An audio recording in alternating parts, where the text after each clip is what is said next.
Good morning everyone. मैं doctor सुधा मित्तल। आज अपन topic करेंगे नियोजन के उपकरण एवं तकनीकें, tools and techniques of planning. नियोजन करने एवं उसे क्रियान्वित करने हेतु कई तरह के उपकरण और तकनीकों का उपयोग किया जाता है। जैसे पहला जो टेक्निक है पूर्वानुमान, फोरकास्टिंग। सामान्यतः पूर्वानुमान का आशय ज्ञातव्य तथ्यों से भावी घटनाओं के बारे में अनुमान लगाने के व्यवस्थित प्रयास से होता है। अन्य शब्दों में हम कहें तो ज्ञात तथ्यों से निष्कर्ष निकालकर भविष्य के बारे में अनुमान लगाने के लिए किए गए व्यवस्थित प्रयासों को पूर्वानुमान लगाना कहते हैं। नियोजन एक प्रक्रिया है जिसे प्रबंधक भविष्य में लड़ने के लिए अपनाता है एवं पूर्वानुमान उसका एक महत्वपूर्ण औजार होता है। पूर्वानुमान की अनेक विधियां प्रचलन में हैं, जैसे सर्वेक्षण विधि में संबंधित व्यक्तियों से प्रश्न पूछकर या उनका साक्षात्कार लेकर इच्छित व्यवहार का पता लगाया जा सकता है। सर्वेक्षण दो प्रकार का हो सकता है, समग्र सर्वेक्षण एवं नमूना सर्वेक्षण। अवलोकन विधि, इसमें संबंधित व्यक्तियों का व्यक्तिगत रूप से अवलोकन करके भी उसके व्यवहार का पता लगाया जा सकता है। डेल्फी विधि सर्वसम्मति पर आधारित होने के कारण इसे सहभागिता प्रदान करने वाली विधि भी कहा जाता है। यह नवीन उत्पादों, तकनीकों के अध्ययन के लिए उपयोगी मार्गदर्शन करती है। आगत निर्गत विधि में आगत निर्गत विधि का संबंध ज्ञात कर आगत की जानकारी निर्गत के ज्ञान से, निर्गत की जानकारी आगत के ज्ञान से आसानी से की जा सकती है। काल श्रेणी विश्लेषण विधि, इसके अंतर्गत पूर्वानुमान के लिए भूतकाल के संबंध में एकत्रित की गई लंबी अवधि की सूचना को काल श्रेणी के रूप में प्रस्तुत किया गया है। अर्थगणित विधि में विभिन्न चलों के मध्य संबंधों को गणितीय आदर्शों के माध्यम से स्पष्ट किया जाता है। सेकंड मेथड है तकनीक है बजट। बजट एक निश्चित अवधि के लिए किसी संस्था की कुछ या समस्त क्रियाओं के संबंध में क्रमबद्ध आधार पर नियोजित भावी आवश्यकताओं का पूर्वानुमान है। अन्य शब्दों में हम कहें, यह एक वित्तीय अथवा मात्रात्मक विवरण होता है जो किसी निश्चित अवधि के पूर्व तैयार किया जाता है और दिए गए उद्देश्य की प्राप्ति हेतु इस अवधि में अपनाई जाने वाली नीति का उल्लेख होता है। प्रबंध नियोजन करने के लिए अनेक प्रकार के बजट बनाते हैं, जैसे आय व्यय बजट, पूंजी बजट, इसके अतिरिक्त विक्रय बजट, विक्रय एवं वितरण लागत बजट, उत्पादन बजट, अप्रत्यक्ष व्यय, रोकड़ बजट आदि। बजट बनाने से उद्देश्यों एवं नीतियों पर आवश्यकता अनुसार पुनर्विचार एवं पुनः मूल्यांकन होता रहता है। थर्ड है सम विच्छेद विश्लेषण, ब्रेक इवन एनालिसिस। सम विच्छेद विश्लेषण नियोजन की एक तकनीक है जिसमें विक्रय के किसी भी स्तर पर संभावित लाभ को नियोजित किया जाता है। इसके द्वारा उत्पादन मात्रा, लाभ एवं विक्रय मूल्य में पारस्परिक संबंधों का विश्लेषण किया जाता है और महत्वपूर्ण निष्कर्ष निकाले जाते हैं। इसलिए इसे लागत परिणाम लाभ विश्लेषण, कॉस्ट वॉल्यूम प्रॉफिट एनालिसिस भी कहते हैं। सम विच्छेद विश्लेषण के लिए सम विच्छेद बिंदु की गणना की जाती है। यह विक्रय की वह मात्रा है जिसमें परिवर्तनशील लागतों को घटाने के बाद शेष राशि स्थिर लागतों के बराबर होती है। इसे न लाभ न हानि भी कहते हैं, नो प्रॉफिट नो लॉस। इस बिंदु से कम उत्पादन करने पर व्यवसाय में हानि होने लगती है तथा अधिक उत्पादन करने पर लाभ होता है। इस प्रकार सम विच्छेद विश्लेषण में सम विच्छेद बिंदु उत्पादन का वह स्तर है जिस पर फर्म की कुल विक्रय राशि एवं कुल लागत दोनों समान होते हैं। अतः फर्म को इस बिंदु पर न लाभ होता है और न हानि।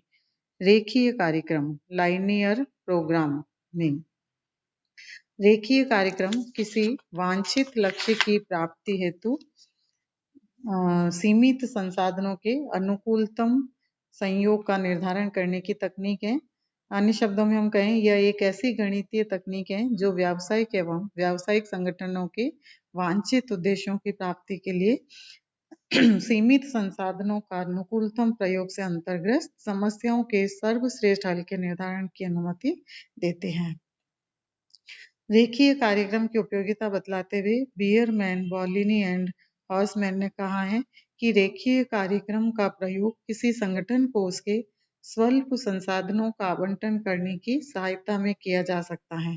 इसके अतिरिक्त इस तकनीक द्वारा उत्पादन नियोजन की मशीन की क्षमता के अनुसार कार्य वितरण, जहाजी दरों, परिवहन मार्गों का निर्धारण, सामग्री तालिका आदि क्षेत्रों से संबंधित समस्याओं का हल करने में भी उपयोग किया जा सकता है।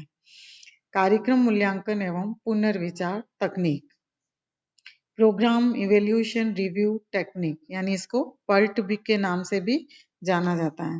पर्ट को एक ऐसी आधारभूत नियोजन एवं नियंत्रण तकनीक है जो किसी पूर्व निर्धारित परियोजना को पूरा करने में तंत्र का प्रयोग करती है। अन्य शब्दों में हम कहें, पर्ट का आशय एक ऐसी तकनीक से है जो किसी परियोजना के समस्त कार्यों का स्पष्ट परिचय करवाती है, फिर संपूर्ण परियोजना को छोटे-छोटे कार्यों में विभाजित करती है एवं अंत में उनका मूल्यांकन करते हुए उनका आलोचनात्मक पुनर्विचार करती हैं। पर्ट की जो कुछ महत्वपूर्ण बातें हैं, यह किसी परियोजना विशेष को पूरा करने हेतु आवश्यक क्रियाओं एवं घटनाओं का यंत्र है, जिसका निर्माण अभिज्ञान यानी आइडेंटिफाइड क्रियाओं तथा घटनाओं के मध्य समन्वय स्थापित करके किया जाता है। यह किसी परियोजना में लगने वाले समय का पूर्वानुमान है और प्रत्येक क्रिया में लगने वाले समय की जानकारी भी देते हैं। यह आलोच्य पथ, संकट पाथ यानी क्रिटिकल पाथ का पता लगाते हैं, जिससे न्यूनतम परियोजना अवधि का निर्धारण संभव होता है। यह परियोजना के प्रारंभ करने से पूर्व उसका मूल्यांकन करने एवं उसके क्रियान्वयन के दौरान उस पर पुनर्विचार करते हैं। पर्ट में 3 बातों पर विशेष ध्यान दिया जाता है: क्रियाओं का निर्धारण, समन्वय का अनुमान एवं संकट पथ आदि का। इसके बाद नेक्स्ट है संकट मार्ग पद्धति, क्रिटिकल पाथ मेथड, इसको सीपीएम के नाम से जाना जाता है। यह एक परियोजना तंत्र विश्लेषण की तकनीक है जिसकी सहायता से न्यूनतम परियोजना अवधि का निर्धारण किया जाता है।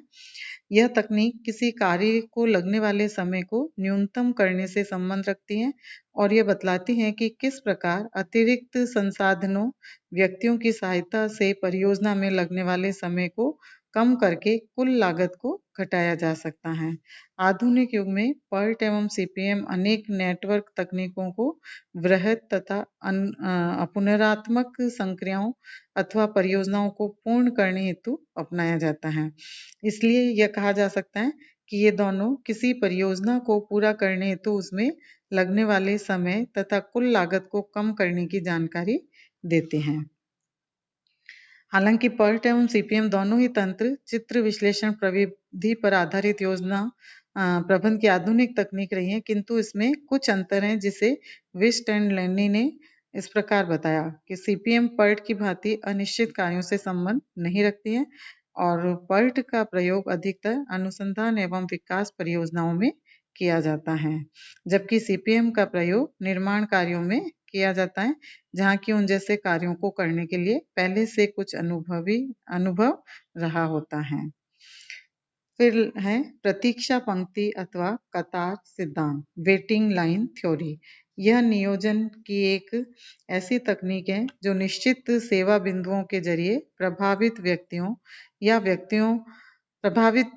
या वस्तुओं, विलंबों एवं बाधाओं को दूर करने के तरीकों और प्रतीक्षा समय को न्यूनतम करने के तरीकों पर बल देते हैं। अन्य शब्दों में यह सिद्धांत प्रतीक्षा में लगने वाले समय की लागत को न्यूनतम करने एवं इसके लिए अधिकाधिक सुविधाओं में वृद्धि करने से बढ़ने वाली लागत को कम करने का प्रयास किया जाता है। प्रतीक्षा पंक्ति सिद्धांत मुख्यतः 2 बातों पर प्रकाश डालता है: किसी दी हुई परिस्थिति में प्रतीक्षा रेखा निर्मित होगी अथवा नहीं, इसे प्रकट करना, और प्रतीक्षा रेखा निर्मित होने की दशा में वांछित सेवा प्राप्त करने के लिए ग्राहकों के औसत प्रतीक्षा समय की मात्रा प्रकट करना। तो इस प्रकार से प्रतीक्षा पंक्ति सिद्धांत के प्रयुक्त क्षेत्र अनेक हैं, जैसे railway station, bus stand, telephone exchange एवं एटीएम, जहाज में माल भराई, वायुयानों का उतरना एवं उड़ान भरना, पोलिंग बूथ, चौराहों पर आवागमन, राशनिंग एवं मिल्क बूथ आदि।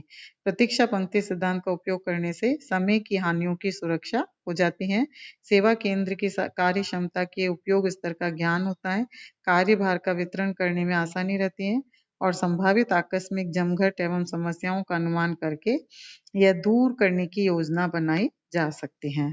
तो इस प्रकार से ग्राहकों की प्रतीक्षा अवधि कम हो जाती है और न्यूनतम सेवा लागत पर अधिकतम ग्राहकों की सेवा करना संभव हो जाता है। तो इस प्रकार से नियोजन के ये विभिन्न प्रकार की टेक्निक्स उपयोग में लाई जा सकती हैं और इनके माध्यम से किसी भी संगठन के अंतर्गत एक अच्छे नियोजन का कार्य संभव हो पाता है। इनको हम नियोजन की तकनीकों के नाम से जानते हैं। धन्यवाद।